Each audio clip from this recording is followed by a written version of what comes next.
We begin our journey with a discussion about religion. When we talk about religions, there are many definitions depending on the belief system of the people who use that word. For example, for humanists, it's more like a system of rituals and uh, codified actions, uh, maybe superstitions or dress codes uh, that dictate basically a type of relationship to the divine. So it kind of excludes atheism as being a religion, which is oftentimes quite convenient because the people externalize themselves from the notion of religion, which they tend to look down upon. But that's another topic. No, we're talking really about the groupments of beliefs that are assigned for each religion. So besides that clarification, what we also will explore here is the specific Judeo-Christian religion. So why not all the others? Well, because it's somebody else can do that. It's not my personal interest. Although I have studied all religions, almost every one of them, to some degree or another. My focus is really on this one here because I think it's the one that brings real value for human civilization. I wish to share my understanding of it. So this is what this category of my channel is about. Next thing we need to talk about when we address the topic of religion is the various levels of belief that people may have about a given belief. So for their religion, the base level is really nominal, where you are, maybe you're a Catholic, maybe you will go to church for a wedding, or if somebody passed away, some kind of yearly kind of event where you're not really practicing, you're not very much believing. Most people are nominally part of a religion only just to fit culturally because that's the cultural stream they come from historically, or just because of their friends and family. They don't want to be rejected, they don't want to be judged, they just try to fit in. I've met personally people who call themselves atheists, but at the same time are kind of insisting on practicing some of the rituals of the Catholic faith. There is Jews who do the same. This is not what I mean when I mean Christians. This is not what I mean when I mean Jews. We'll get to that. So this is more like a form of nominal belief where you're almost not really part of that religion, except on a very flimsy, superficial way. Second step is secular. So a lot of humanists like to use the word secular to mean non-religious. For me, that's not at all what I'm using it for. I think my use is more adequate. So what is secular in the meaning I intend for it? It's people that are part of the world. You're not in a church. You're not a monk. You're just an everyday person doing your everyday business, living your everyday life. But you do have beliefs. So a secular Catholic would be somebody who espouses most of the beliefs of the Catholic faith, and yet are part of the everyday world. So you get the idea. And then the next level of belief intensity is really the regular believers. So these are people that will attend church like recurringly. They'll go to community meetings. They'll participate more. Now, I'm always giving examples from the Christian religion, but I mean, it applies for Islam, for any other religion. These mannerisms, these expressions of faith that are done on a, so the people who have a regular belief, a regular level of intensity, which is above secular and way above nominal, they tend to be like more crystallized into a given set of understandings about their belief system. And so they may be less flexible, less open than secular counterparts of the same religion. So that's something to keep in mind.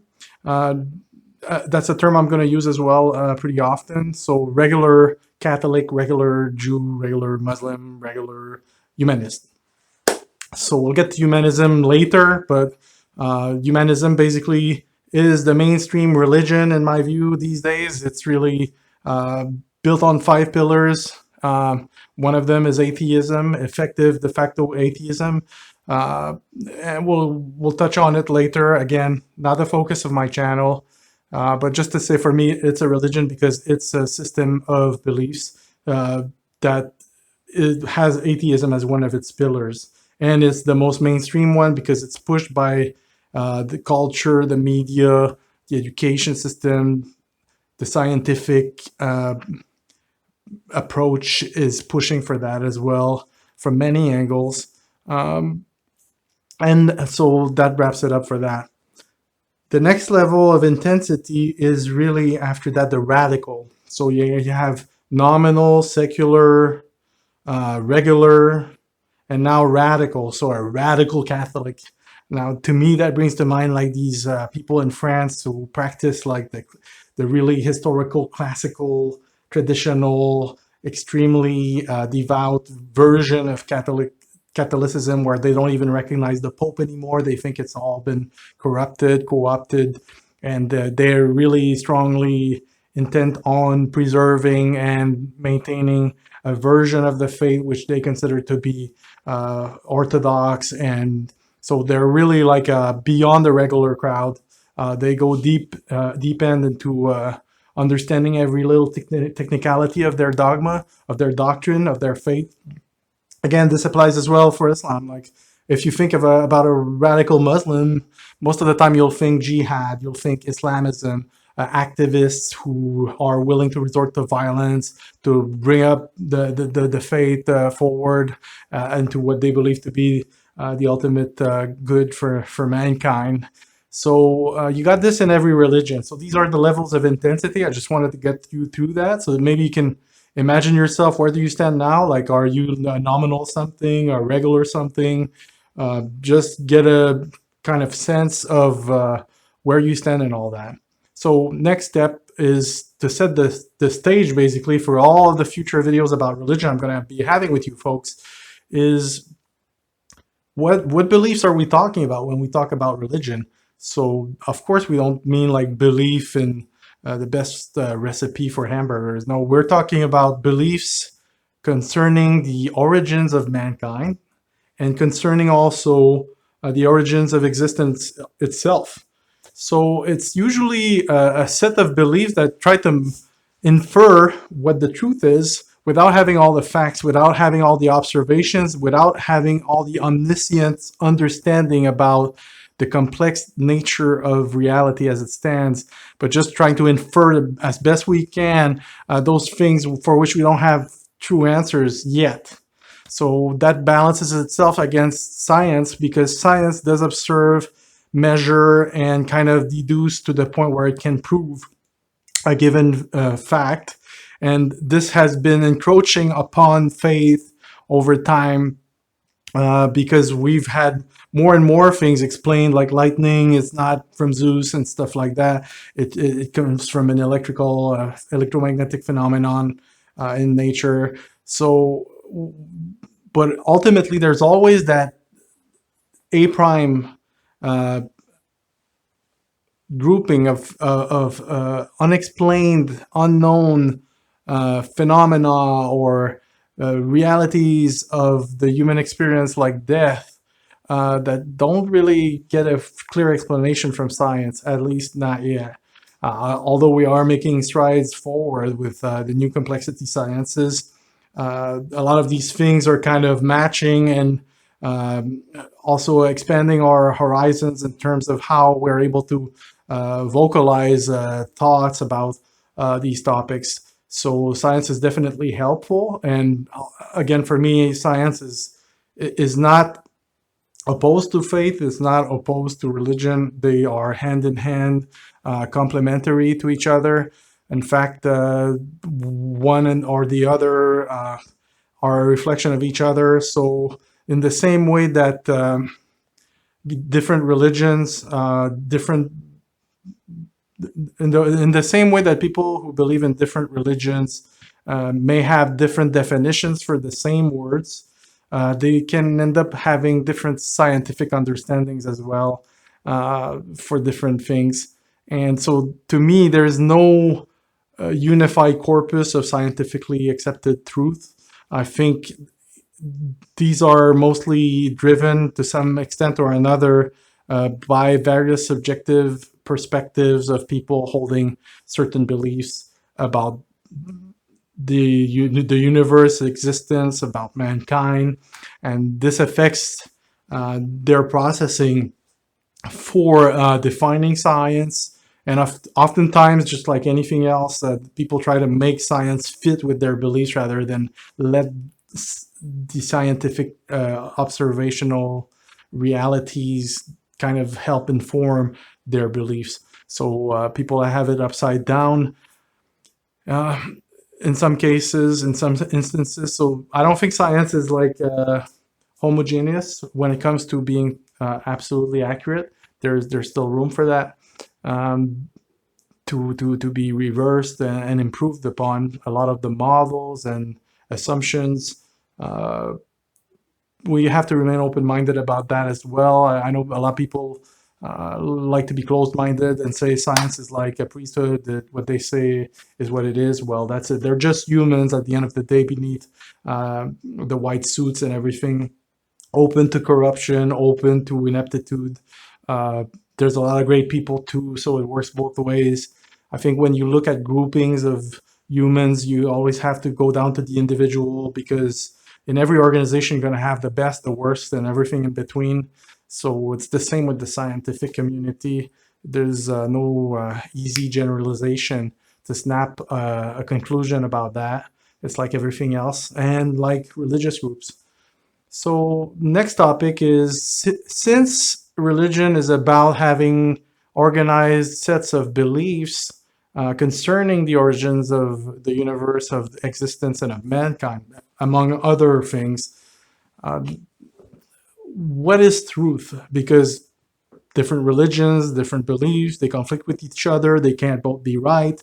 It's the same with science, right? It's a choice that people make to believe in something or non-belief. So what is truth?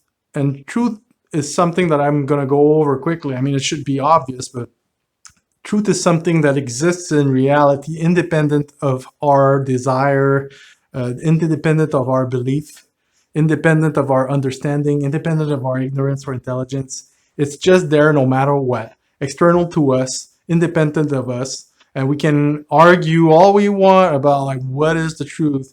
I think nobody, as a human, we have a very limited lifespan. We don't have thousands of years to understand everything. Even that would not be sufficient. Even though we get to share knowledge, society, civilization, this helps accelerate the process. We get to know more. Well, we're still always just ourselves. We can't like be multiple people and with multiple perspectives, experiences. Again, we're limited in how we can perceive things. So our beliefs is like more like a best bet, a best understanding. And that's why humans over time generally will tend to adapt, will tend to evolve, will tend to change and even reverse some of their beliefs. So we have that sentient ability to kind of change our minds, change our opinions, and get better informed, get exposed to other streams of knowledge, to grow as an individual, as a sentient being, basically. And in that, the truth is something that we all look forward to. Some people are happy to find it, and for them, after that, it becomes like stone, and they're not no longer open to challenging it. In fact, they try to make reality fit with their understanding of the truth. So I'm not talking about truth with the little t, the one that people jump onto, latch onto, and say, this is it, this is mine, this is what it is, and you better accept it. I'm talking about the real truth. So the one that exists in reality, independent of all our squabblings. And why is that important? I think as humans, it's more useful for us to be anchored in reality. So if we have proper understandings of reality, we're more connected to reality. We're not delusional. So we're best equipped to deal with any challenge that life may throw at us, whether it be evil humans who try to hurt us, to deny us our birthright to life, to freedom that every human has inherently.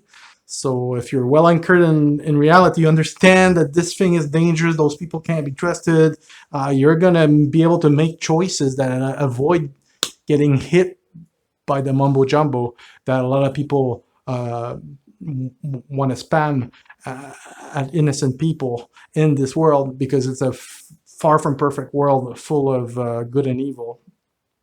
So we want to avoid the evil, and for that we need to understand the truth so that we're not manipulated, we're not deceived so easily. So we have to care about the truth in a way that is sufficiently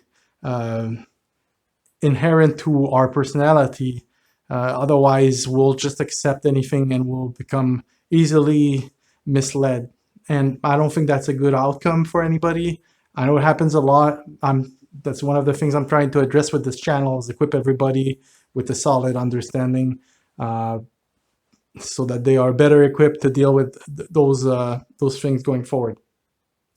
So having defined truth as an objective thing that exists outside of us, and we're trying to figure it out, and it's not always possible. In fact, most of the time it's not, but we can get a clearer idea, we can get a clearer picture. Some other people already kind of have a better understanding than we do, and we have to be open to taking in their perspective, for at least for consideration.